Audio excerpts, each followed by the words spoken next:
The Manchester Pusher. In the heart of Greater Manchester, a chilling mystery has persisted for more than a decade, one that continues to haunt the city's dark waterways and provoke unsettling questions among its residents. Dubbed the Manchester Pusher, this term refers to a possible unknown individual believed to be responsible for a string of unexplained deaths. Since at least 2007, dozens of individuals, primarily those of young men, have been recovered from the Rochdale, Ashton and Bridgewater canals. Between 2008 and 2016 alone, a staggering 80 people were retrieved from the water, leading many to suspect that these deaths cannot simply be explained away as accidents. Proponents of the theory argue that the sheer volume of people found in these conditions, particularly in such a concentrated geographical area, points to foul play. The victims often share unsettling similarities. Many had been out with friends, disappeared suddenly, and were later found in the water with little to no explanation.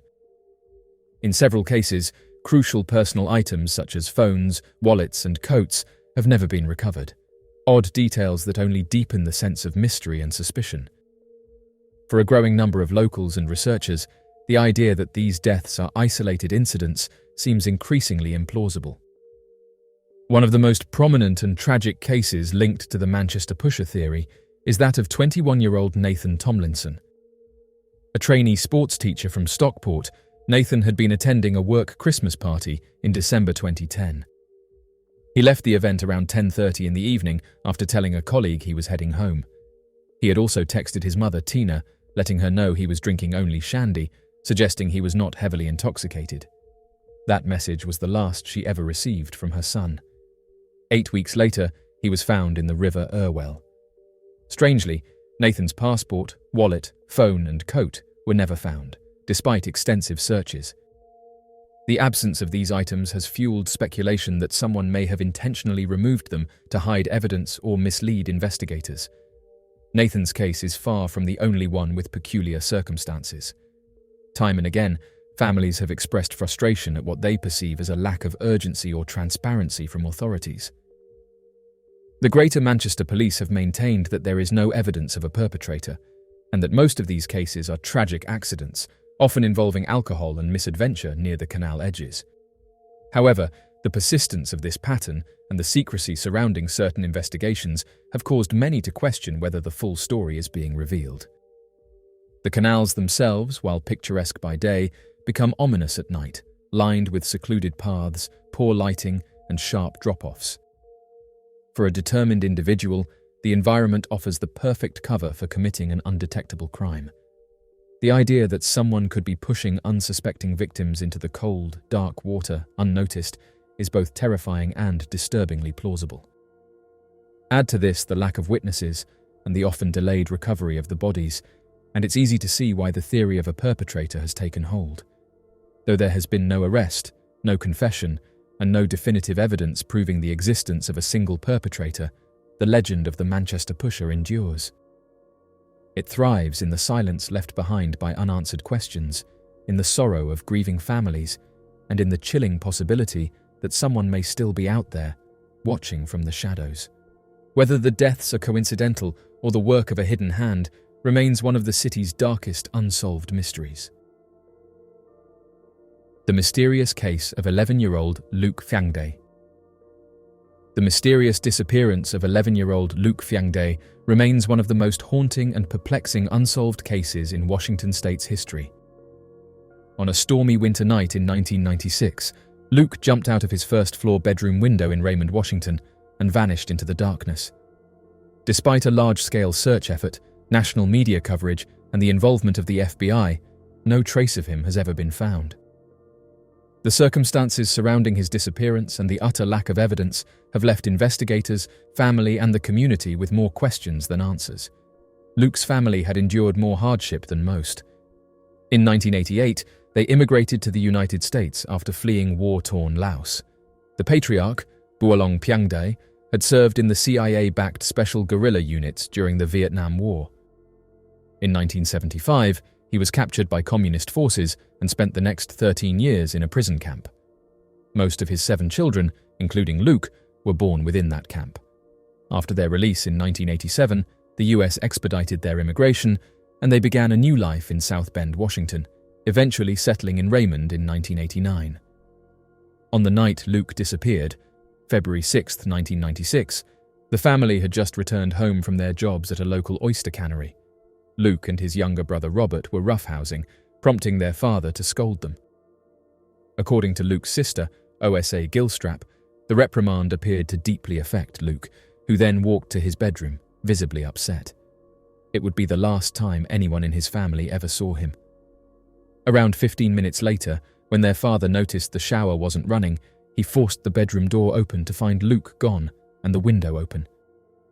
At the time, a storm was raging outside. Luke had never run away before and was not known to venture outside alone at night. The family immediately launched their own search, canvassing local Asian families in both Raymond and South Bend, hoping someone had seen him. When that yielded nothing, they called 911 at 9:42 in the evening. Police officer Bill Wilson responded quickly, but the initial search showed no signs of forced entry, struggle, or disturbance. The window screen had been removed, but there were no footprints, no marks on the wet grass below, and no signs that Luke had jumped or fallen. The mystery deepened. Over the following days, an intensive search was launched. Tracking dogs, a Coast Guard helicopter, boats and dozens of volunteers scoured the area. At one point, dogs picked up a faint scent, but it quickly vanished. A tip from a 10-year-old girl who claimed to have seen Luke in nearby Bay Center was investigated and ultimately ruled out. Then, a promising lead emerged. A local woman, Debbie Boone, and her son Chase reported seeing Luke running on the North Fork Willapa River Bridge just minutes after he left his home. It was raining heavily, and he wore no coat, something that stood out to Debbie. When they passed back across the bridge less than 10 minutes later, he was gone. This sighting remains the most credible in the entire investigation. The bridge, half a mile from Luke's house, connects the Riverdale neighborhood to downtown Raymond. There are only a few plausible destinations Luke might have been heading toward: his brother Tao Luke's basketball game at the high school, his friend Mao's house, or the Willapa Hotel, which housed many Southeast Asian families. All of these were reachable within minutes from the bridge. Yet, despite extensive searches in all directions, no further evidence emerged. The case gained national attention when America's Most Wanted featured Luke's story in March 1996. The exposure brought in a flood of tips, but none led anywhere. As time passed, the case grew colder. Psychic Sylvia Brown told the family Luke would return in 2 years. However, he didn't. Retired FBI agent David Moriguchi, who investigated Luke's disappearance, remains haunted by the case. Unlike others he'd worked with, Luke's offered no forensic evidence, no clear motive, and no pattern. The FBI interviewed friends, family, and neighbors, even stopping cars near the bridge at the same time of night to jog someone's memory. Nothing surfaced. The possibility of being taken was explored, but never confirmed. Moriguchi called it a puzzle with no pieces. Years passed, and tragedy continued to touch the Fyangde family. Luke's mother, Thong Bei, passed away in 2020. His younger brother Robert passed away in 2021, and his father Bulong in 2023. None of them lived to see any closure in Luke's case. Even with efforts to revive attention, including a renewed poster campaign and updates to national databases, no new information has come forward. DNA samples from the parents were uploaded in hopes of someday identifying Luke's remains, should they be discovered, but to this day, no unidentified remains have matched. Though nearly 3 decades have passed, Luke's disappearance continues to resonate. It's not just the suddenness of his vanishing, or the lack of physical evidence, it's the emotional vacuum left behind, a wound that time refuses to close. His classmates made green ribbons to honor him. His friends still remember video games and shared laughter. His siblings remember a sensitive, joyful boy who loved his family. What happened that night on Crescent Street remains a mystery shrouded in rain, silence, and heartbreak. Until someone steps forward with information or a discovery is made, the case of Luke Fyangde will remain one of Washington's most mysterious and heartbreaking unsolved disappearances. The mystery of Kirsa Jensen. The mysterious disappearance of Kirsa Jensen remains one of New Zealand's most enduring and heartbreaking cold cases. 14-year-old Kirsa vanished on September 1st, 1983, while riding her horse, Commodore, along the beach in Napier, a quiet coastal city on the North Island. Despite decades of investigation, witness accounts, and renewed forensic efforts, no trace of her has ever been found. Her disappearance continues to puzzle investigators and devastate her family, and it has left an unhealed scar on the Napier community. Kirsa was a bright, well-liked teenager, born on December 15, 1968. That afternoon, she left her home on Riverbend Road with Commodore, her trusted horse, and followed their usual route toward Awatoto Beach. The ride was familiar and unremarkable. Kirsa and her horse were spotted multiple times that afternoon, first riding along the beach and later walking beside each other, with Kirsa leading Commodore by the reins. At around 4:30 in the afternoon, one witness, John Russell, reported seeing her near a military gun emplacement, seemingly involved in a confrontation with an unfamiliar man. This encounter marked the last confirmed sighting of her. When Kirsa failed to return home by 5 in the afternoon, her family began searching for her. By 5:45, they reported her missing to the police. At around 6 in the evening, Commodore was found alone, wandering near the Waitangi Bridge. The rope attached to his bridle had been tied to the nearby gun emplacement, but the horse had broken free. A key detail immediately raised suspicion. The rope used to secure the horse was not one Kirsa had taken with her. Even more concerning was the presence of human blood on the rope and the concrete structure, blood that was later confirmed to match Kirsa's rare blood type, and later her DNA through comparison with her mother's sample. The beach area, including the bridge and the emplacement, became the focus of the investigation. Witnesses reported seeing a white utility vehicle near the bridge that afternoon. One individual claimed to see a man placing his arm around a girl's shoulders while driving the vehicle. Multiple witnesses recalled a girl matching Kirsa's description with a bloodied face, telling one person that someone had gone to get her parents. No one ever arrived to do so. The investigation quickly turned toward John Russell, the man who had originally reported seeing Kirsa. Russell, a local man with a prior conviction, admitted to being the man seen with her at the gun emplacement. Though he confessed to taking her life in 1985, he later retracted his statement, citing health issues. A thorough search of his home and vehicle yielded no forensic evidence linking him to Kirsa. Despite his confession and suspicious behavior, police could not charge him. He remained a person of interest until his death in 1992, which came after he had sought help at the Lake Alice Hospital psychiatric facility. Throughout the 1980s and 1990s, the case remained open, and several tips and potential breakthroughs surfaced, but none led to Kirsa. In 1999, a man in Melbourne claimed he had taken her life, but like previous confessions, it was ultimately discredited. A renewed interest came in 2012 when bones were found in the area where she disappeared. For a brief time, there was hope that Kirsa had finally been found, but the bones were determined to be too old to be hers. In 2023, Detective Sergeant Daryl Moore, now leading the case, worked to re-examine the existing evidence with modern forensic tools. A key focus was the blood found at the gun emplacement. Though earlier investigations had strongly suspected it belonged to Kirsa based on blood type, DNA confirmation was only possible with technological advancements. Moore confirmed that the blood belonged to Robin Jensen's daughter, closing the question of whether Kirsa had been injured at the scene. However, it did not provide clarity about what exactly happened. The blood pattern, consisting of small droplets scattered across a few meters, was not indicative of a fatal injury. Instead, Moore suggested it may have come from a non-life-threatening injury, like a nosebleed or a cut lip, possibly from falling off the horse. The presence of the white ute remained a major part of the case, but the ubiquity of such vehicles in 1980s New Zealand posed a significant challenge. At the time, tens of thousands of similar vehicles were registered across the country, and investigators struggled to narrow down the list of potential suspects. With no identifiable license plate and only general descriptions of the driver, this critical lead eventually went cold. Retired Assistant Commissioner Ian Hollyoake, who originally oversaw the case, has publicly shared how deeply the disappearance of Kirsa Jensen affected him. Even in retirement, he visits the site where Kirsa was last seen and continues to wonder what more could have been done. Detective Moore, too, remains committed to the case.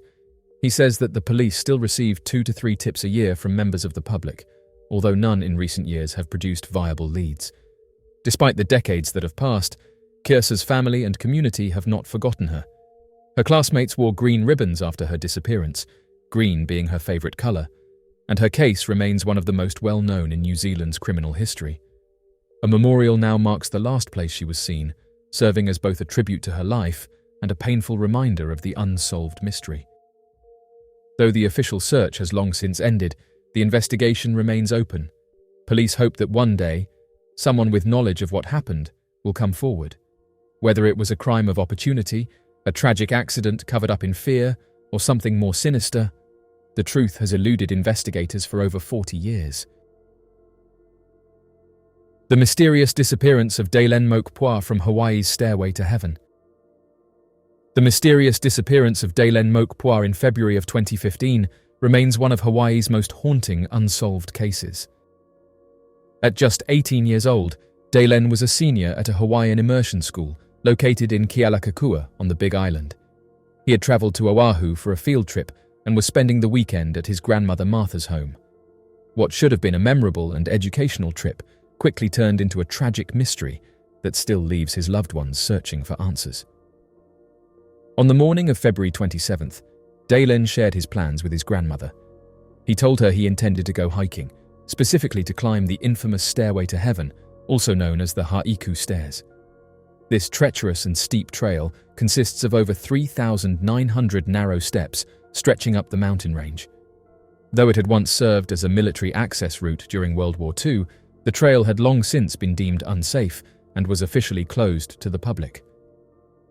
Martha warned her grandson about the danger and the legal consequences of trespassing. She had hoped that he would take her advice seriously.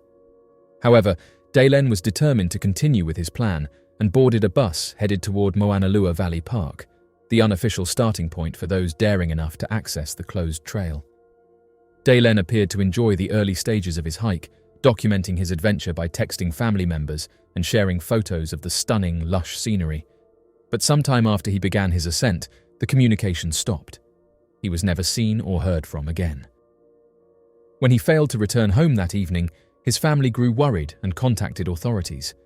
A massive search effort was launched, including personnel from the fire department, the US Navy, drone operators, and a large number of local volunteers.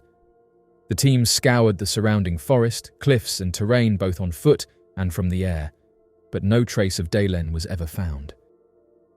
The following Monday, 2 hikers reported hearing someone calling for help in the dense forest, which prompted the search to continue until March 3rd.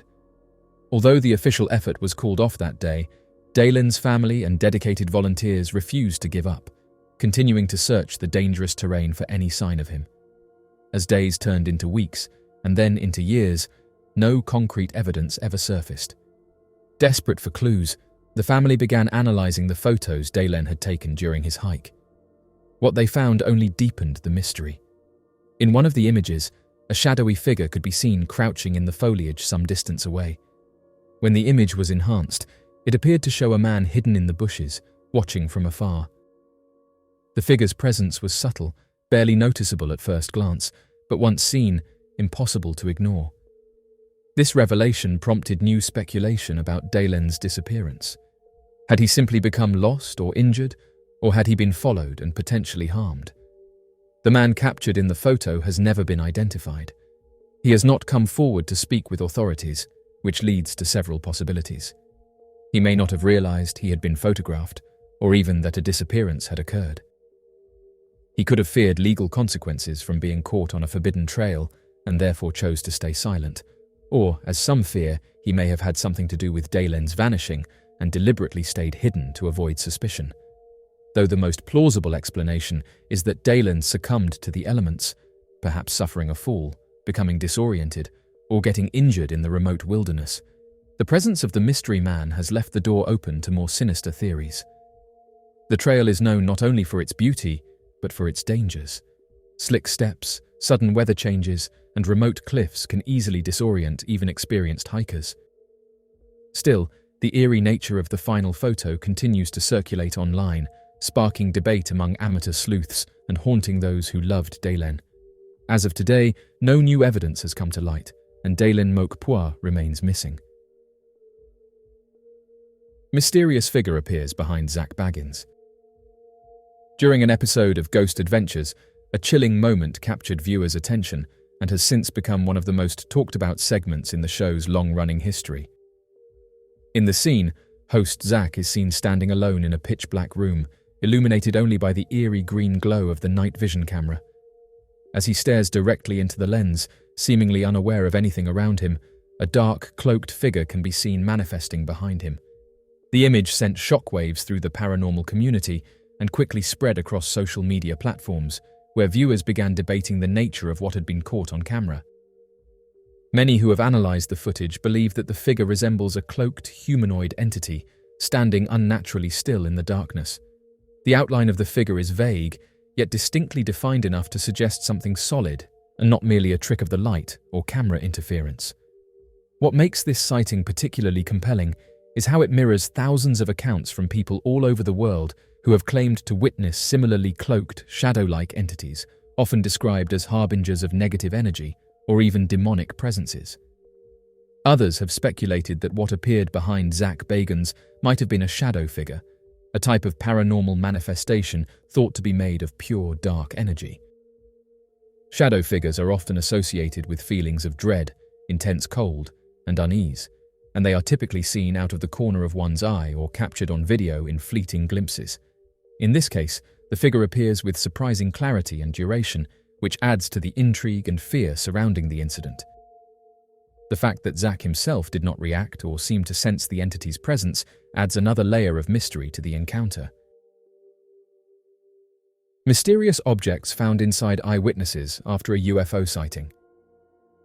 The mysterious phenomenon of implants found inside human bodies, particularly in the context of alleged extraterrestrial encounters, remains one of the most chilling and controversial elements of UFO research. Often dismissed by mainstream science, these accounts have nonetheless persisted for decades, supported by recurring patterns, compelling witness testimonies, and in some cases, physical evidence. At the heart of this mystery lies the claim that extraterrestrials are not only interacting with humans, but conducting invasive procedures on them, implanting foreign objects within their bodies for reasons still unknown. Reports of these encounters often surface during regressive hypnosis sessions, where individuals recall being paralyzed, levitated from their beds, and transported through walls into what they describe as spacecraft. Once aboard, they recount undergoing medical procedures that are often invasive, particularly targeting reproductive systems. These individuals, like Betty and Barney Hill in their landmark 1961 case, frequently have no conscious recollection of the events. Instead, they are left with an inexplicable sense of time loss or an unshakable intuition that something strange has occurred. Through hypnosis, they begin to recover fragmented memories, and what emerges is a deeply unsettling pattern of examination and implantation. A particularly disturbing aspect of these experiences is the aftermath. Many individuals report finding unexplainable marks on their bodies, bruises, punctures in triangular formations, scoop marks, and geometric impressions. Some of these marks fade over time, while others remain as permanent physical scars. More unusual still are cases involving fluorescent marks that become visible only under ultraviolet light. Daryl Sims, chief investigator at the Houston UFO Network, documented many such marks that emitted green or reddish hues and appeared beneath the skin. In some cases, these marks would vanish after days, while others lingered longer, suggesting an unknown substance or energy embedded in the skin. Perhaps the most provocative dimension of this mystery is the discovery of physical implants. Many witnesses claim to have felt or detected small, hard objects beneath their skin. In some instances, these objects were confirmed through X-rays or MRIs, despite the individuals having no surgical history to explain their presence.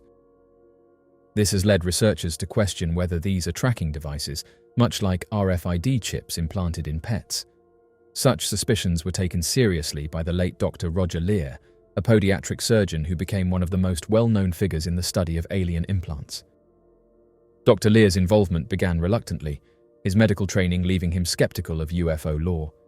However, a meeting with Daryl Sims in 1995 sparked a shift in his perspective.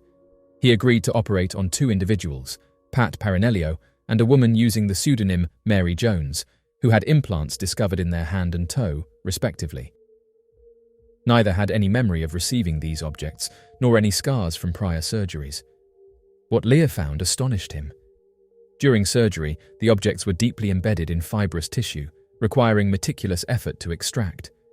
Once removed, they were examined by pathologists and then sent to several research institutions for advanced analysis. The analysis revealed several anomalies. First, there was an absence of an immune response, no inflammation, no fibrous encapsulation typically seen with foreign bodies. The body had not rejected the implants, as if the immune system had been somehow deceived into accepting them as natural.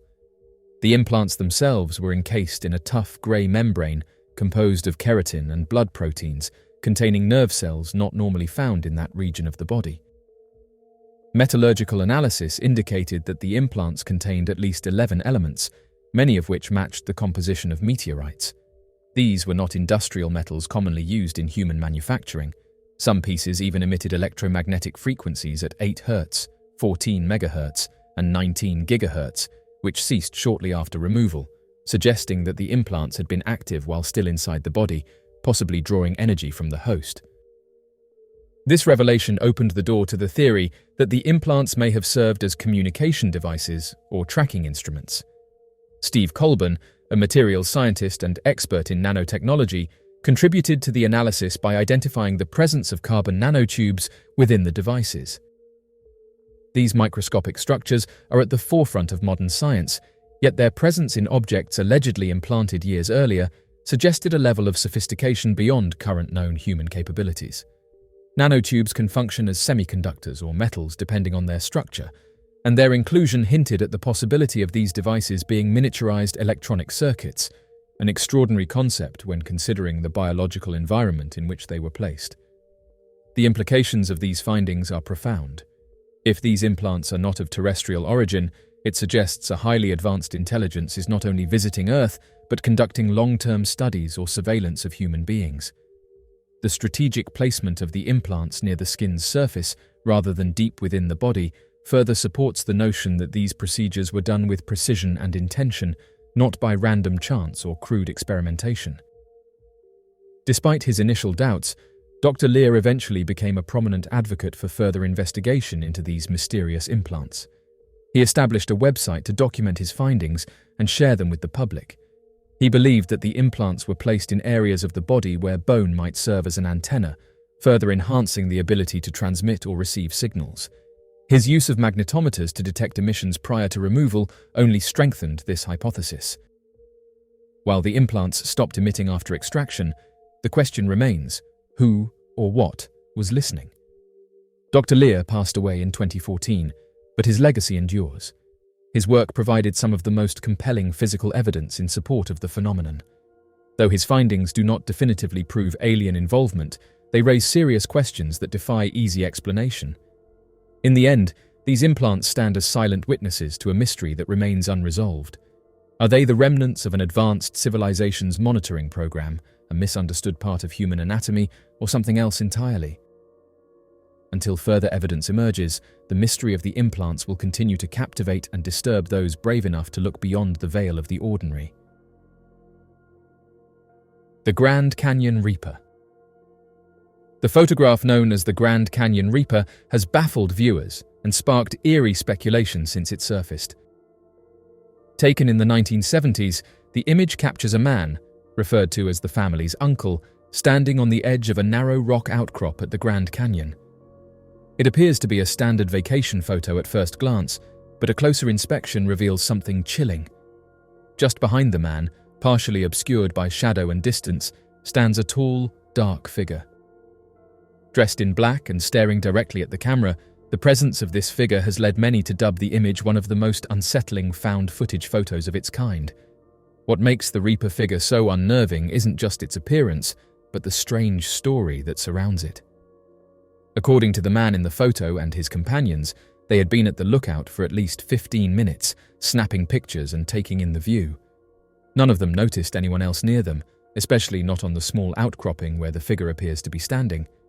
They maintain that there was never anyone else in the shot, and certainly no ominous figure watching from behind. Some have pointed out that the figure does, at face value, look like just another person, perhaps another tourist caught in the frame. However, the image raises strange questions about scale and perspective. The dark figure appears much larger than the uncle, almost looming in comparison. His head and shoulders seem disproportionate to the rest of the environment. If he is indeed standing closer to the camera, as some have suggested based on his size, it presents a strange contradiction. There doesn't seem to be enough room on the narrow rock ledge for someone to stand safely in that position without being plainly visible or intruding into the foreground. The figure's unnatural stillness and haunting gaze further fuel the sense of mystery. There's something too perfect, too centered, about the way he seems to fix his gaze directly on the lens. The photograph captures an atmosphere that feels deliberately unsettling, and the stark, arid background of the Grand Canyon only enhances the surreal nature of the moment. The isolation of the ledge and the immense drop-off surrounding it leave little explanation for how someone could appear so suddenly and then vanish without being noticed. Over the years, the photo has been passed around online, debated on forums, and featured in discussions of unexplained images. Some viewers have likened the figure to a grim reaper, a deathly silhouette caught in the moment before an accident, though no tragedy followed the photo. Still, the strange energy of the image endures. Mysterious monolith seen above Thailand. A strange and unsettling photograph taken above Ubon Ratchathani, Thailand, has ignited curiosity and speculation across social media. The image, captured on Sunday, October 20th, 2024, shows a large, dark, monolith-like object suspended in the sky. According to the individual who took the photo, the intention was simply to capture the beauty of the vibrant evening sky. However, what emerged in the image was something far more mysterious, a black, pillar-like structure that appeared solid, standing starkly against the colorful backdrop of the clouds. The eyewitness emphasized that the object did not resemble any natural cloud formation or atmospheric anomaly. It had no translucency, no wispiness, and appeared to block out light behind it. This solid, impenetrable quality led the photographer to conclude that it wasn't simply a trick of the light or a strange weather event. The structure seemed to hover in place, and its rigid, geometric appearance was unlike anything the witness had seen in nature. Once shared online, the image quickly spread throughout Thai social media platforms, sparking debate, theories, and even personal confessions. Some commenters claimed they had seen similar objects in the sky before, dark, motionless forms that appeared out of nowhere, only to shoot off into the distance moments later. A few even suggested that these structures have been appearing around the world, hinting at something much larger and more coordinated. Others remained skeptical, proposing more rational explanations, such as shadows cast by unusual cloud formations or glitches in digital photography. Still, most agreed that the object looked far too defined and solid to be explained away so easily. What makes the Thailand sighting particularly compelling is the absence of typical visual distortions. There was no blur or pixelation around the object, which often plagues alleged UFO or unexplained phenomenon photos. The lighting conditions were clear, and the photograph was taken during daylight, giving the image an unsettling realism. It is this clarity that has kept interest in the photo alive weeks after it first appeared online. Although no official explanation has been offered by Thai authorities or weather experts, the image has become a topic of conversation among both UFO enthusiasts and casual skywatchers. Whether the black monolith was an advanced piece of technology, a natural phenomenon not yet understood, or simply a fluke of perspective remains unknown, but its sudden appearance, the solid and unmistakable shape, and the way it seemed to defy the rules of the sky have left a strong impression. In a world increasingly filled with footage and imagery that blurs the line between reality and imagination, the black monolith above Thailand stands out as one of the more intriguing mysteries of recent times. The mysterious hand in the trunk case. The hand in the trunk case remains one of Alabama's most bizarre and unforgettable stories, even 4 decades after it occurred. On May 5, 1979, a series of extraordinary events unfolded that would later become the subject of local legend and national curiosity. It all began with frantic calls from concerned drivers to the Birmingham News, reporting something deeply unsettling: a human hand appearing from the trunk of a moving vehicle. The image was chilling, and the implications were alarming enough to warrant immediate action. The Birmingham News responded by sending 2 of its employees to investigate. Mark Wynne, then a young intern reporter, and Jerry Ayres, a seasoned photographer. The two men set out across the city in search of the suspicious vehicle, unsure of what exactly they would find. After hours of fruitless searching, they were about to abandon their efforts when, by sheer chance, Mark spotted a beat-up beige Dodge traveling northbound through Ensley. Both men clearly saw a human hand protruding from the trunk of the car. Their instincts told them they had found what they were looking for. Determined to document the scene, Jerry maneuvered the car closer for a clear shot. In the chaos of traffic, the two journalists even switched seats so Jerry could take photographs while Mark drove. Their pursuit didn't go unnoticed. The female driver of the Dodge, later identified as Robin Green, became aware that she was being followed and abruptly exited the freeway onto Airport Boulevard. Still, Mark and Jerry refused to back off. As Robin weaved through nearby neighborhoods in an apparent effort to shake them off, Mark used the Birmingham news station's radio to alert their editor, Garland Reeves. Acting swiftly, Reeves contacted local law enforcement to report the situation. Police soon intercepted the vehicle and apprehended 3 individuals: Joseph Fendley, 27, his uncle Wilburn Fendley, 49, and the driver, Robin Green, 24. When officers opened the trunk, they were shocked to find a man inside, still alive. His name was Collier, and his account was both harrowing and miraculous. According to Collier, he had met the trio at a bar in Bessemer the night before. What began as a casual interaction turned violent when he was robbed of $350 from a disability check, assaulted, stabbed with a screwdriver, and stuffed into the trunk of their car.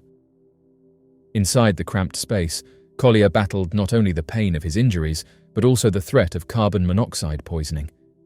He fought to stay conscious, clinging to life for over 14 hours in near darkness.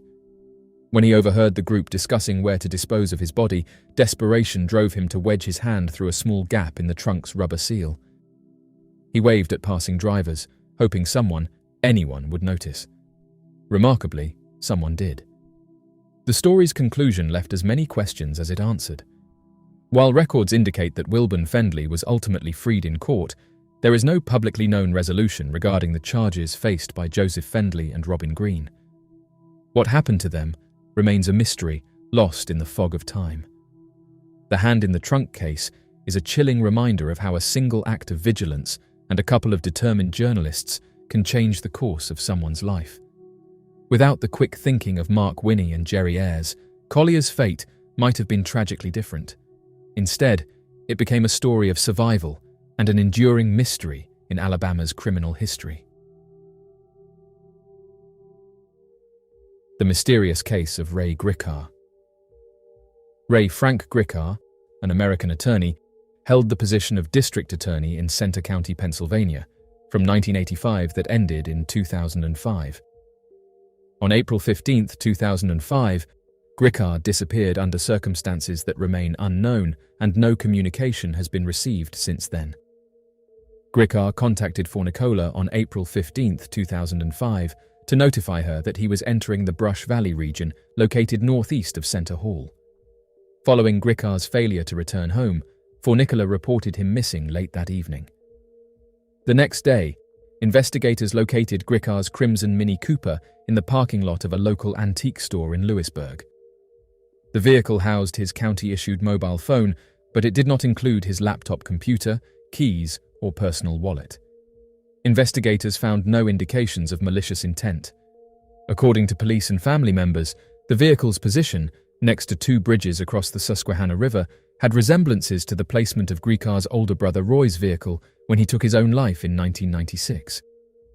Subsequent to the identification of Gricar's vehicle, officials conducted a thorough search of the river and its banks, but were unable to locate any trace of him. Law enforcement officials also saw that the conduct of a sniffer dog in the vicinity of Gricar's vehicle indicated a possibility of his entering another vehicle with another individual. Pennsylvania officials commissioned the FBI to examine Gricar's bank accounts, credit card information, and cell phone records, but were unable to discover any indications of his whereabouts. The county-issued laptop belonging to Gricar was found by fishermen in the Susquehanna River, beneath a bridge between Lewisburg and Milton, on July 30th. However, the hard drive of the laptop was not found. Divers conducted a thorough search of the river area in close proximity to its discovery during the following days, but were unable to locate any further objects. Approximately 2 months later, a hard drive was found on the banks of the Susquehanna River, approximately 100 yards or 91 meters away from the laptop's whereabouts. Investigators speculated that it had originated from the laptop, but it was severely damaged. Despite extensive analysis by the FBI, the US Secret Service, and the data recovery company Kroll OnTrack, no retrieval of any data was made. In April 2009, Belafonte police disclosed that prior to Gricar's disappearance, someone individual had accessed the home computer at the residence he cohabitated with Fornicola and conducted online searches on subjects including how to corrupt a hard drive, how to sabotage a hard drive, and water damage to a notebook computer. In June 2011, Lara, the daughter of Gricar and executor of his estate, filed a petition with Center County to officially declare him deceased. The next day, law enforcement in Utah apprehended an individual who bore a striking resemblance to Gricar on a misdemeanor conviction, but he declined to disclose his true name. This John Doe had a striking resemblance to Gricar in terms of stature, weight, lips, and even certain wrinkles, which prompted conjecture that Gricar had been discovered. Center County authorities forwarded duplicates of Gricar's fingerprints to Utah, but both sets did not correspond. Authorities ultimately determined the identity of the man. Given his 6-year absence without any evidence of his location, his story continues to be a mystery. The mysterious disappearance of Jim Thompson. Jim Thompson, an American businessman and former military officer, is a name synonymous with the revival of the Thai silk industry in the mid-20th century. His efforts not only brought global recognition to Thai silk, but also played a crucial role in preserving the craft during a time when it was on the brink of extinction. However, Thompson's legacy is shadowed by one of the most enduring mysteries of the 20th century, his sudden and unexplained disappearance in the Cameron Highlands of Malaysia on 26 March 1967. Despite extensive searches and numerous theories, the fate of Jim Thompson remains unsolved, leaving behind a fascinating enigma that continues to captivate the world. Born in 1906 in Greenville, Delaware, Jim Thompson was a man of diverse interests and talents. He studied architecture at Princeton University and later worked as an architect in New York City. During World War II, Thompson joined the Office of Strategic Services, the precursor to the CIA, and was stationed in Southeast Asia, where he developed a deep fascination with the region's culture and traditions. After the war, Thompson settled in Thailand and became involved in the country's silk industry, which at the time was a cottage industry on the verge of collapse. Recognizing the beauty and potential of Thai silk, he dedicated himself to reviving the craft.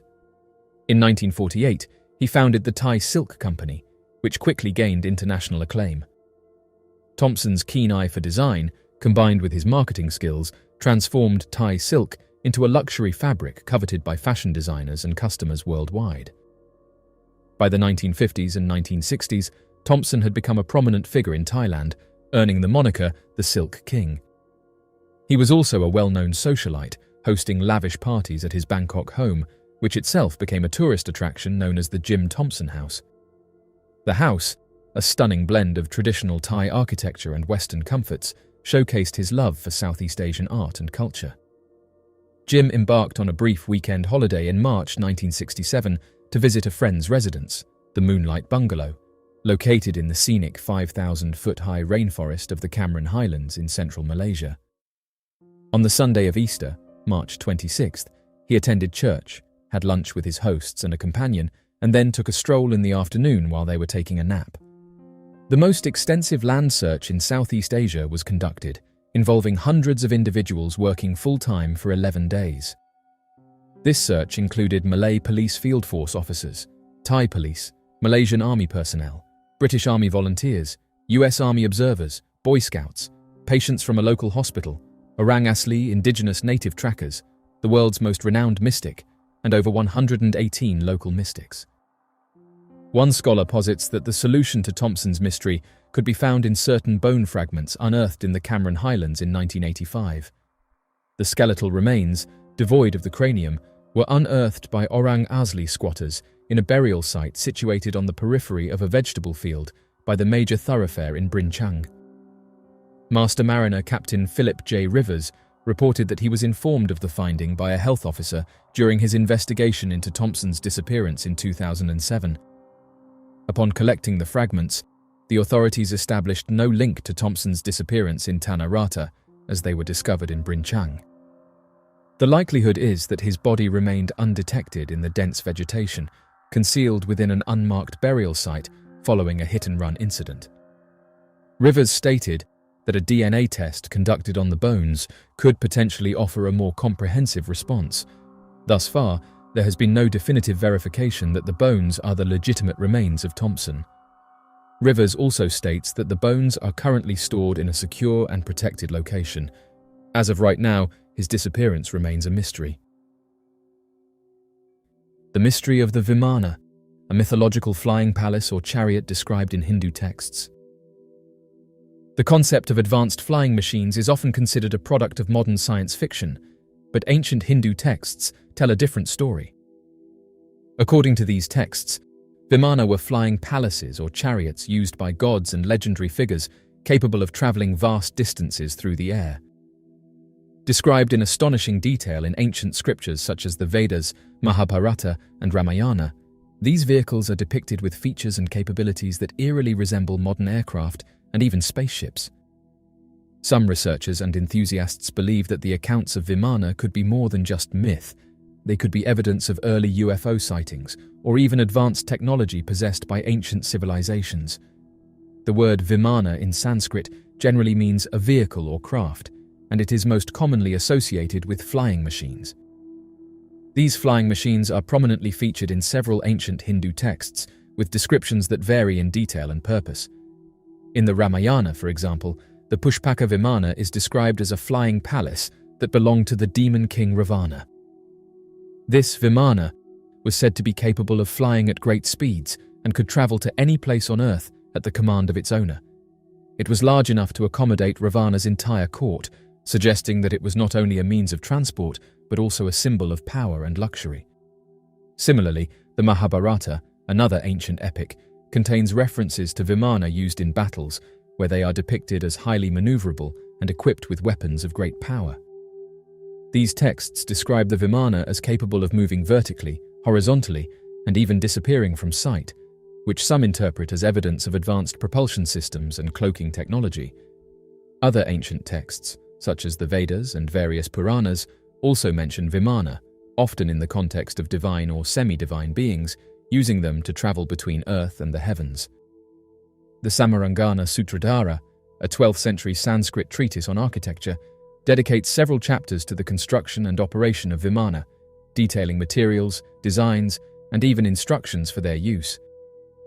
For those who believe in the possibility of ancient UFOs, the descriptions of Vimana in Hindu texts are compelling. The detailed accounts of these flying machines, with their advanced capabilities, suggest that they may have been more than just products of the imagination. Some researchers theorize that Vimana could have been real, physical machines, perhaps remnants of a lost civilization with advanced technology, or even the result of contact with extraterrestrial beings. One popular theory is that ancient civilizations, including those in India, may have been visited by extraterrestrial beings who shared their technology with humans. The Vimana, according to this theory, could have been advanced aircraft provided by these beings, or reverse-engineered by humans who were taught or inspired by these visitors. The notion that ancient texts might contain descriptions of alien technology is not new, and the Vimana are often cited as key evidence in this argument. Supporters of this theory point to the precise descriptions of the Vimana's capabilities, such as the ability to fly at great speeds, hover, and travel vast distances, characteristics that align with modern descriptions of UFOs. They also highlight the fact that these texts were written thousands of years ago, long before the invention of aircraft, suggesting that the knowledge of such technology must have come from an external source. The Pushpaka Vimana, as described in the Ramayana, is perhaps the most famous of all the Vimana.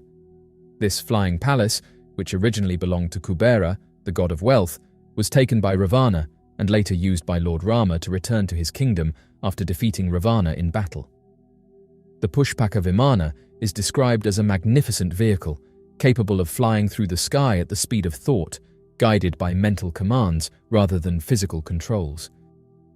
The description of the Pushpaka Vimana includes intricate details about its construction and features, such as its ability to expand and contract, its luxurious interiors, and its smooth, silent flight. These descriptions have led some researchers to speculate that the Pushpaka Vimana was not just a mythological creation, but a real aircraft, possibly powered by advanced technology that has since been lost to history. The disappearance of Amy Rowe Bechtel. Unfortunately, individuals disappearing with no trace is not an uncommon occurrence, and Amy Rowe Bechtel is one such sad case. Amy was 24 when she married Steve Bechtel, a fellow fitness enthusiast. A seemingly idyllic young couple, after their 1996 marriage, they moved to Lander, Wyoming, so that Steve could pursue his rock climbing passion, while Amy could run and teach fitness classes. They had purchased the house that they were planning on moving into, and Amy had a long list of tasks to complete in order to finish the process. On July 24, 1997, Steve departed for a rock climbing trip with one of his friends, while Amy left to teach a fitness class and complete some of her long list of errands to get the house ready to move into before planning to take a jog on Loop Road in the Shoshone National Forest. When Steve returned after a long day of rock climbing, Amy still had not returned, but he was not immediately concerned, considering her long list of items that she planned to accomplish that day. He visited with his neighbors, Todd and Amy Skinner, around 8:15, noting that she was not back yet, but not seeming overly worried yet. However, at around 11 in the evening, when there was still no sign of Amy, he returned to the neighbors and recruited their help as the search for Amy Rowe Bechtel began. The Skinners drove through several of the roads that Amy typically took when jogging and located her white Toyota station wagon abandoned on Loop Road at approximately 1 in the morning. However, no trace of Amy could be found around the car, even after the search expanded to include over 500 people searching over a 20-mile radius over the course of 8 days before the search unfortunately had to be called off. The only trace of Amy that was ever found were her sunglasses, to-do list, and car keys which were located inside of her car. It seemed that she likely had her wallet with her, wherever she was. Amy Rowe Bechtel was never found, and no other clues led to the resolution of this unsolved mystery, leading to her being declared legally deceased in 2004, 7 years after her disappearance. Her husband Steve was temporarily investigated as a suspect, but he was never charged, although some still believe that he is the one to blame for Amy's loss of life. Investigators searching the home found several journals and poems that Steve had written with violent themes and such. Later investigators also admitted that his plans for the day included several holes. Additionally, Amy's brother Nell disclosed that he had noticed a strange bruise on her arm several weeks before her disappearance. When he brought it up to her, she claimed that Steve would occasionally get a little rough with her, leading Nell to privately believe that he was hurting her. However, Steve was never charged by investigators and personally believes that Amy was either taken by a stranger as she jogged on Loop Road or was struck by a car, causing the driver to panic and hide her body. However, the cause of her disappearance has never been found, and Amy Rowe Bechtel was never seen again. Cameron Robbins, an 18-year-old individual who recently finished high school, has been unaccounted for since the 24th of May, after falling into the waters near the Bahamas while aboard a Sunset cruise ship. While on a celebratory trip to the Bahamas with friends, Mr. Robbins, who had just graduated from the University Laboratory School in Baton Rouge, Louisiana, mysteriously vanished while in the ocean. On the 24th of May, Mr. Robbins went overboard while on a sunset cruise called Blackbeard's Revenge with the group. Based on the information provided, it's alleged that Mr. Robbins willingly leaped off the boat as part of a dare. A video capturing the incident reveals Mr. Robbins swimming in near-total darkness. But since the footage was released, various theories have been put forward to explain what happened, with some suggesting that it was a shark, while others pointed out that it sounded like the audio had been tampered with. After jumping off the boat, Mr. Robbins hasn't been seen since. The search for Mr. Robbins by the US Coast Guard and Royal Bahamas Defense Force lasted for multiple days, until it was suspended on Saturday, May 27th. Cameron Robbins, an 18-year-old individual, recently completed his high school education at University Laboratory School. This institution is affiliated with Louisiana State University and is located in Baton Rouge. According to reports, it has been stated that Mr. Robbins engaged in playing baseball during his time at school. Mr. Robbins and friends were vacationing at the Atlantis Paradise Resort in the Bahamas to commemorate their graduation, as confirmed by Louisiana State University. The excursion was not officially approved by the school. University Lab School Director Kevin George stated that Mr. Robbins was a student at the school for 13 years. The University Lab School community hopes for the best outcome in this situation and said that they have personally communicated with Cameron's family and noted that at the time of his disappearance, authorities in the Bahamas were actively searching for him. The university said that in moments like these, it is vital for us to unite and provide support to one another. It is claimed that during the trip, Mr. Robbins was challenged to leap off the boat. According to Jonathan Chia, a representative from Pirates Revenge Limited, the parent company of Blackbeard's Revenge, Mr. Robbins fell into the water at around 9:40 in the evening. Chia provided the following information in a statement. The video, recorded shortly after Mr. Robbins leaped into the water, depicted the 18-year-old swimming near the boat, while the passengers on the Sunset Cruise shouted at him. During the video, people can be heard encouraging Mr. Robbins to clutch onto the floating device they tossed into the water specifically for him. According to Mr. Chia, the ship's crew followed all authorized safety procedures and company policies when implementing the man overboard protocol. Their ultimate goal was to maximize the chances of rescuing someone who had fallen into the water. According to a video posted on Facebook, Commodore Raymond King of the Royal Bahamas Defense Force stated that the location where Mr. Robbins reportedly jumped into is known for having a high presence of sharks, and those who've analyzed the video have said that you can see shadows swimming closely to Mr. Robbins, causing some to suggest that a shark could have been responsible, as bull and tiger sharks can be found in the Bahamas. One of the sharks that could have been responsible for Mr. Robbins' disappearance is the bull shark. Bull sharks are known for their aggressive behavior and are considered one of the most dangerous shark species when it comes to interactions with humans. Bull sharks are found in coastal waters around the world and are known for their tolerance to both saltwater and freshwater environments. One of the reasons bull sharks are considered dangerous to humans is their proximity to shorelines and popular swimming areas. Unlike many other shark species that inhabit deep offshore waters, bull sharks are commonly found in coastal regions, including bays, harbors, and river mouths. This close proximity to human-populated areas increases the likelihood of encounters between bull sharks and swimmers, surfers, and divers.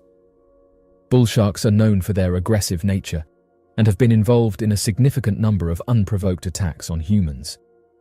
They have a reputation for displaying territorial behavior and are more likely to engage in aggressive encounters than other shark species.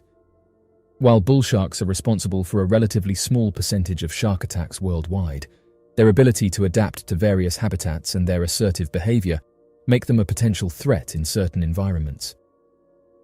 The other shark known throughout the region where Mr. Robbins went missing is that of the tiger shark. Tiger sharks are known for their large size, formidable teeth, and powerful jaws, making them one of the most feared shark species in the ocean. Tiger sharks are named for their distinctive dark stripes that resemble a tiger's pattern.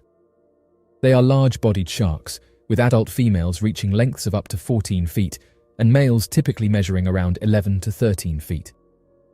Tiger sharks are known for their opportunistic feeding habits and are often referred to as garbage cans of the sea due to their ability to consume almost anything they come across.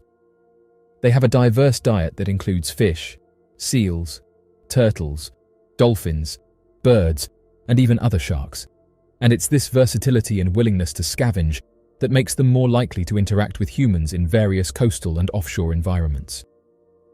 Tiger sharks are responsible for a notable number of unprovoked attacks on humans.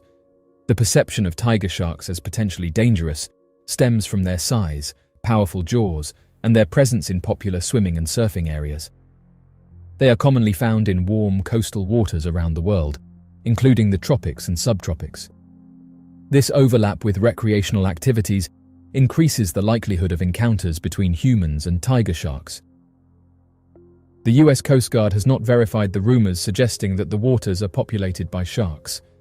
The US Coast Guard, District 7, was notified by the Royal Bahamas Defense Force at approximately 11:30 in the evening regarding the incident of Mr. Robbins falling overboard.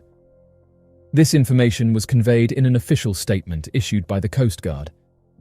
In an official statement, Lieutenant Commander Matthew Spardo, the Coast Guard liaison officer to the Bahamas, announced that the US Coast Guard District 7 has dispatched several search and rescue resources following a request for assistance from the Royal Bahamas Defense Force. Mr. Chia stated that Pirates Revenge Limited had a close collaboration with the Bahamian authorities and the US Coast Guard throughout the incident, and said that during the investigation, they were committed to ongoing cooperation with the authorities. Over the course of multiple days, both the Coast Guard and the Royal Bahamas Defense Force conducted an extensive search in the area where Mr. Robbins went missing, thoroughly scouring both the location itself and the surrounding waters. This search was conducted utilizing air crews and employing specific search patterns. After conducting an extensive search over an area of over 325 square miles, the Coast Guard, in collaboration with the Royal Bahamas Defense Force, wrapped up their search operations on May 27th. In the statement, Mr. Spado conveyed that the Royal Bahamas Defense Force had notified them about the suspension of the ongoing search efforts and their decision to not seek additional Coast Guard assistance. He also expressed his deepest condolences to the family and friends of Cameron Robbins in light of this news. During an official statement, Mr. Chia expressed that Pirates Revenge Limited thoroughly assessed and evaluated their safety measures and protocols. They are assured that the company's practices have consistently aligned with the top industry standards, ensuring the safety of their passengers. With the approval of the Bahamian authorities, Pirates Revenge Limited has commenced the operation of their cruise ship once again. In addition, Mr. Chia extended his gratitude to the crew for their unwavering professionalism and proficient execution of their responsibilities throughout the incident. There's many who've said that the video can be solved by identifying the mysterious shadows that emerge in the water, which caused him to swim away hastily. There has been online speculation triggered by the video suggesting that Robbins's demise may have been caused by a shark pursuing him. Several individuals have asserted that they can distinctly discern a shark in the footage. As mentioned, Commodore Raymond King of the Royal Bahamas Defense Force confirmed that the region where Robbins fell overboard is heavily populated with sharks. Other users pointed out that they noticed the presence of a shark on the left side of the video, while one user confidently claimed to have spotted a fin in the short video clip. The Bahamas, with its crystal-clear waters and stunning coral reefs, is a popular destination for beachgoers and water enthusiasts. However, amid the beauty and serenity of these turquoise seas, there is a lurking fear that captivates the minds of many: shark attacks. Shark attacks are a rare occurrence in the Bahamas, but they do happen. The archipelago is home to various species of sharks, and while sharks are an essential part of the marine ecosystem and play a crucial role in maintaining the balance of the underwater world, their encounters with humans can sometimes result in negative outcomes. Several factors contribute to shark attacks in the Bahamas. One of the primary factors is the interaction between humans and sharks in their natural habitat. The Bahamas offers exceptional diving and snorkeling opportunities, where tourists and locals can explore the vibrant coral reefs and swim alongside marine life. While these experiences are captivating, they can bring humans into close proximity with sharks, increasing the chances of an encounter. Another factor is the presence of bait and food sources in the water. Fishing and the improper disposal of fish waste can attract sharks to areas frequented by humans. Additionally, certain activities, such as spearfishing or fishing with bait, can unintentionally draw sharks closer to humans, creating a higher risk of an encounter. In the case of Mr. Robbins, some have suggested that the group may have been unknowingly chumming the water by accident, and they could have been doing this by dropping food into the water, which would have attracted wildlife. It is essential to note that the vast majority of shark encounters do not result in attacks. Sharks are often curious creatures and may approach humans out of curiosity or to investigate their surroundings.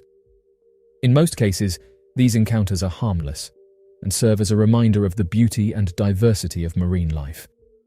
However, there have been instances where sharks have exhibited aggressive behavior, leading to attacks. The Bahamas has implemented measures to ensure the safety of both humans and sharks in their waters. Shark conservation efforts aim to promote responsible interactions and minimize the risks associated with shark encounters. These efforts include educational programs, public awareness campaigns, and guidelines for divers and snorkelers. One such initiative is the establishment of marine protected areas and shark sanctuaries. These areas restrict fishing and other activities that could harm shark populations and their habitats. By protecting these vital areas, the Bahamian government aims to maintain the delicate balance of the marine ecosystem and ensure the long-term survival of sharks and other marine species. The discovery of giant skeletons in the United States has long captivated the imagination of people around the world. Tales of enormous humanoid remains, often referred to as giant skeletons, have fueled speculation about a hidden chapter of human history. According to various sources such as newspaper articles, scientific journals, historical documents and photographs, over the course of 2 centuries in North America, more than 1,000 skeletal remains of individuals who measured at least 7 feet in height have been discovered. These accounts reach from the east to west coasts of the United States and describe anomalies such as skulls with elongated shapes, excessive teeth, and jawbones that dwarfed the finder's face. The information that has been amassed on these discoveries is well documented. During the 1800s, it was reported that enormous skeletal remains were found in the burial mounds of North America. According to the reports, the skeletons were described as having a length of 7 to 8 feet, while some purported discoveries reaching 9 to 11 feet. Additionally, these skeletons were noted to have enormous skulls and lower jawbones. Early records from local historians frequently documented these remains, as evident in the following excerpt from Cass County, Michigan. Dr. Bonine had discovered a 13-feet-high mound with a diameter of the base approximately 50 feet and unusual skeletons. According to Dr. Bonine, one of the male skeletons, currently in his possession, had a well-preserved large femur, which indicates that the owner was likely 7 feet tall or more. Antiquarian scholars have documented the anthropology of ancient tall people found in prehistoric mounds. An article from the American Antiquarian, Volume 2, Number 1, provides an account from Chillicothe, Illinois. It is a commonly known fact that during the 19th and early 20th centuries, newspapers would often report on the discovery of large-scale skeletons found across the United States. An article from the News Herald on January 3, 1895, based in Portsmouth, Ohio, is a prime example of this trend. It's reported that bridge carpenters discovered an enormous skeleton while conducting excavation work. The finding occurred near Portsmouth, about 3 miles east of the area. The skeleton measured an astounding 7 feet and 4 inches in size. During the 1880s, the Eastern Mound Division of the Smithsonian Institute found many huge skeletons while destroying Native American burial mounds in North America. The Bureau of Ethnology's 12th annual report provides evidence of various large skeletons that were discovered by Smithsonian agents. Near the original surface of the mound, lying at full length upon its back, was one of the largest skeletons discovered by the Bureau agents. The length, as proved by actual measurement, being between 7 and 8 feet. Located at the heart of Mound 11, and buried approximately 3 feet deep, is a vault measuring 8 feet in length and 3 feet in width. Within this vault was discovered a complete human skeleton, measuring an impressive 7 feet in length. This particular specimen's height was determined to be roughly 7.5 feet when it was alive. Researchers arrived at this estimation based on the measurement distance between the skull base and toe bones, which came out to be about 7 feet 3 inches. During the 1900s, archaeologists took a renewed interest in ancient giants. With the help of Charles Snow, William S. Webb from the University of Kentucky was able to confirm that the distinct skeletal characteristics observed by previous sources belonged to the Adena mound building culture. Webb and Snow's study of Adena's anthropology was documented in 2 volumes of the Adena people. The first volume was published in 1945, and the second was co-written with Raymond S. Beebe and published in 1957. The forehead is typically highly noticeable and is situated beneath quite prominent brow ridges. The size of the jawbone's distinctive bulge is moderately projected. Generally, cheekbones are both large and noticeably prominent, extending forward and to the side. This information comes from a publication by Webb, Snow and Baby in 1957. Moreover, in their analysis, Webb, Snow and Baby observed a distinct bony chin structure, which is characterized by bilateral prominences leading to an extensive chin width. Although today known as the Maryland Science Center, one of the oldest scientific institutions of the United States, dating all the way back to 1797, the Maryland Science Center used to go by the name of the Maryland Academy of Sciences several decades ago. Dated back to the 25th of November, back in 1897, the Maryland Academy of Sciences was reported to have been in the possession of several skeletons of a lost Native American tribe of giants. Though the skeletons were not nearly as tall as many of the other claimed findings of previous years, the Academy of Sciences claimed that their collection featured 3 full skeletons of 7-foot-tall Native American giants believed to have been a part of an entire tribe of gigantic native people. The Red-Headed Giants of Lovelock Cave. The next Native American legend we will be discussing surrounds the historical existence of cannibals in a small cave on the outskirts of Humboldt Sink, Nevada.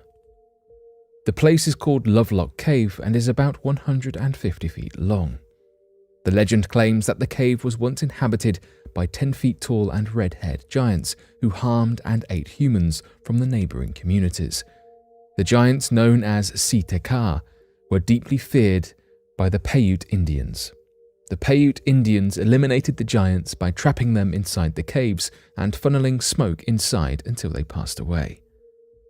Lovelock Cave, in which they lived, has since been a huge archaeological site and home to the discovery of over 10,000 artifacts. The University of California and its anthropologists went in and discovered tons of unique artifacts, like baskets, finely crafted sage brushes, knives and other tools. They also found human bones, some of which were missing the marrow that had been dug out.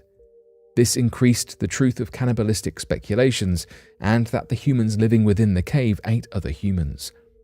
Researchers claimed that most of the human bones remained untouched, and the bones that were missing marrow and sported knife marks might have been done out of necessity or famine and not a regular diet. The anthropologist Llewellyn L. Loud was in charge of the Lovelock Cave expeditions when he and his team discovered nearly 10,000 different artifacts.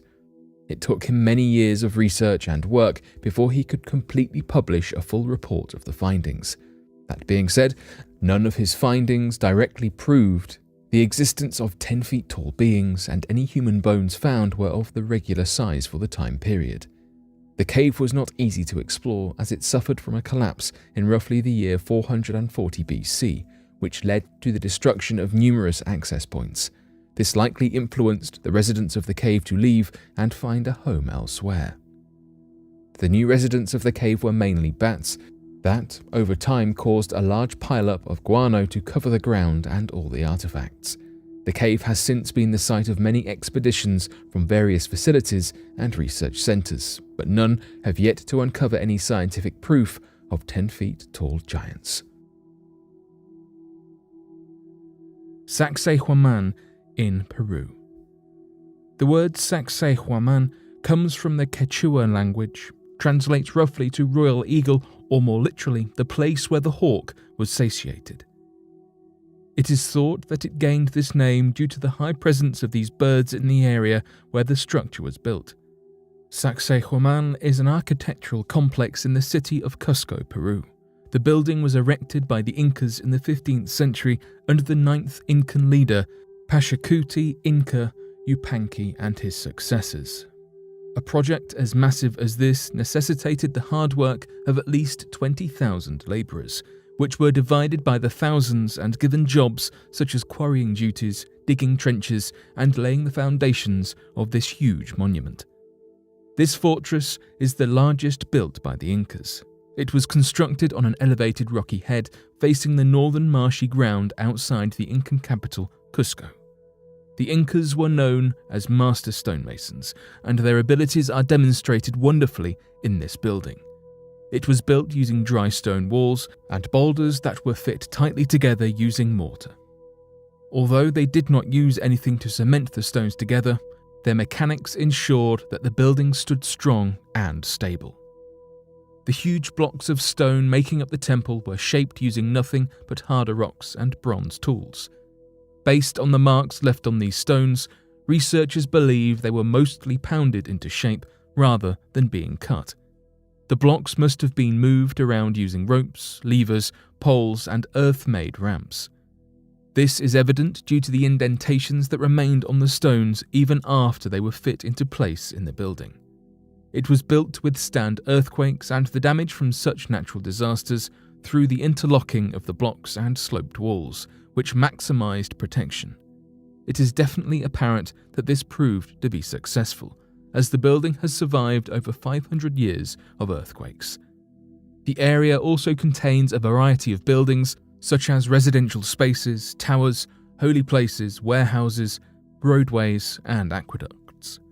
The positioning and placing of the area is similar to other Incan locations, like the Machu Picchu. It stands as a testament to the Incas' skills in architecture and their ability to create a structure that worked in harmony with the natural landscape of the place. It is simply incredible to see the remains of history and the magnificent skills and abilities of those who lived before us, and to be able to witness the architectural pursuits that were accomplished without the use of modern technology and resources.